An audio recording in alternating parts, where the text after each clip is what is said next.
magkakatotoo, hindi na mamomroblema ang team na magkakaroon sila. Matik pasok sila sa playoff mga idol. Ito isang magandang daan upang yung mga kupunan katulad ng mga Detroit Pistons, ng Spurs ay mag-i-effort pa na manalo upang hindi sila mahirapan sa regular season. Kahit na hawak nila yung worst record kapag sila yung nagkampiyon sa in-season, matik pasok kagad sila.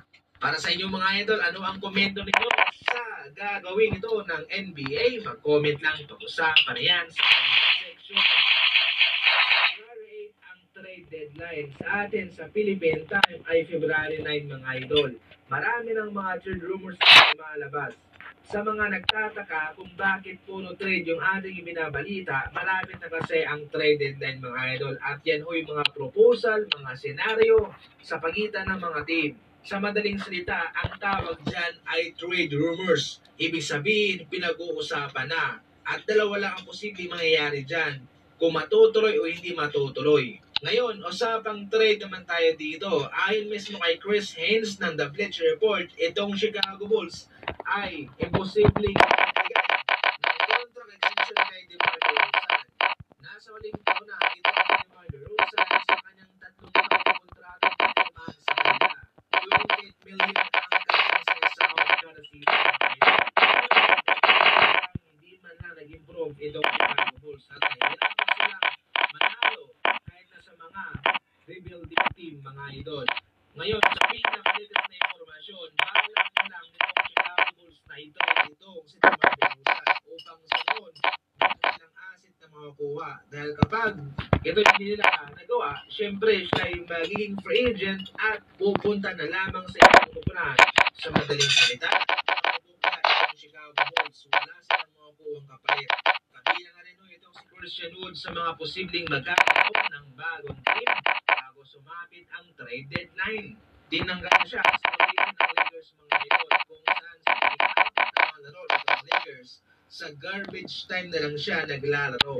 Despite na maganda naman ang kanyang chemistry kasama sina Lebron at Anthony Davis, binabangko pa rin siya mga idol at tinanggal sa rotation. Actually, ang samahang Lebron, Christian Wood at Davis ay mayroong plus 32.3 net rating. Maganda yan. Napakaganda mga idol ng net rating. Pero ayon naman sa impormasyon, sinusubukan ng dito ni Coach Darvin Ham ang ibang lineup dahil alam niya na bago ang samahan ni Lebron. Sa ngayon, ang kanyang gustong malaman ay kung mag-workout ba ang ibang players kay Lebron at kay Anthony Davis. Pero sakaling gusto rin ng Lakers na i-trade na lang itong si Christian Wood, pwede rin dahil marami ang magkakaroon sa kanya dahil maganda pa naman sa ngayon ang kanyang nilalaro. Mataas pa ang kanyang value mga idol. Grabe, umabot na pala sa 1,000.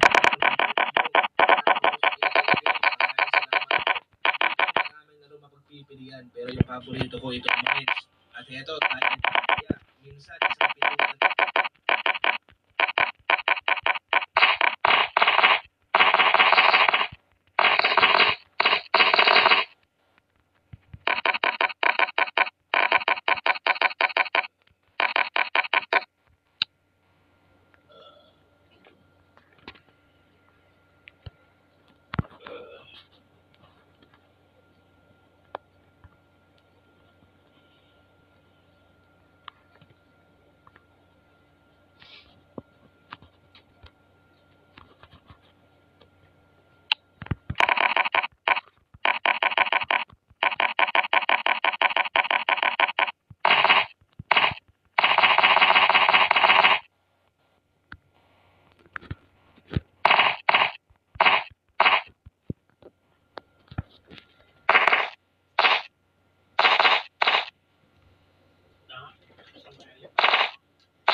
si Thomas Bryant para kay Clay Thompson kasama si Carmelo.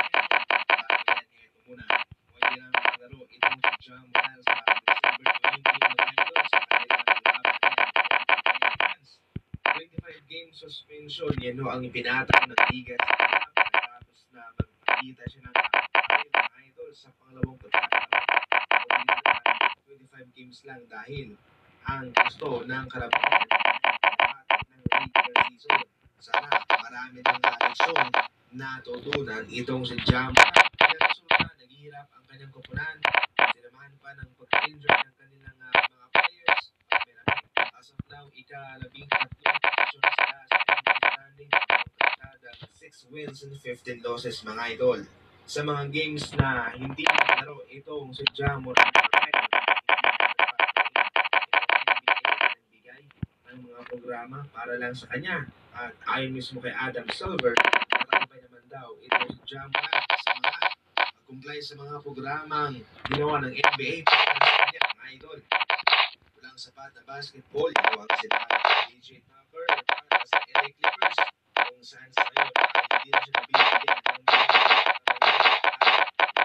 sa kanilang rotation. Itong si PJ Tucker, mga idol, ay frustrated na at sa ngayon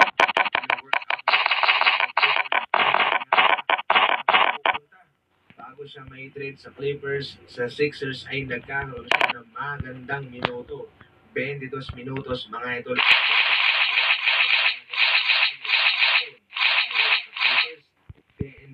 CD siya did not play coach decision dahil meron ng Kawhi dito Paul George, Westbrook and James Harden.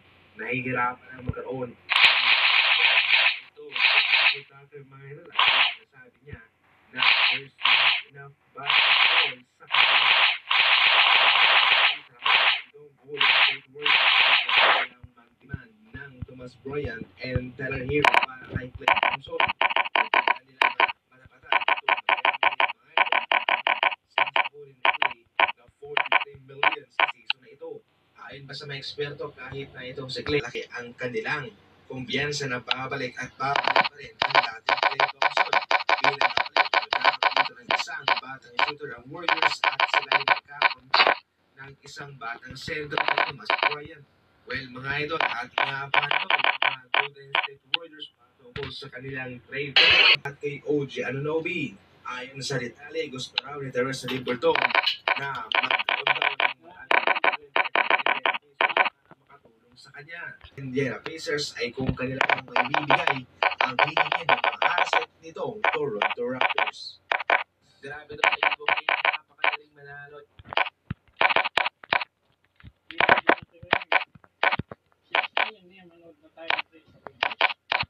Ito yung ano,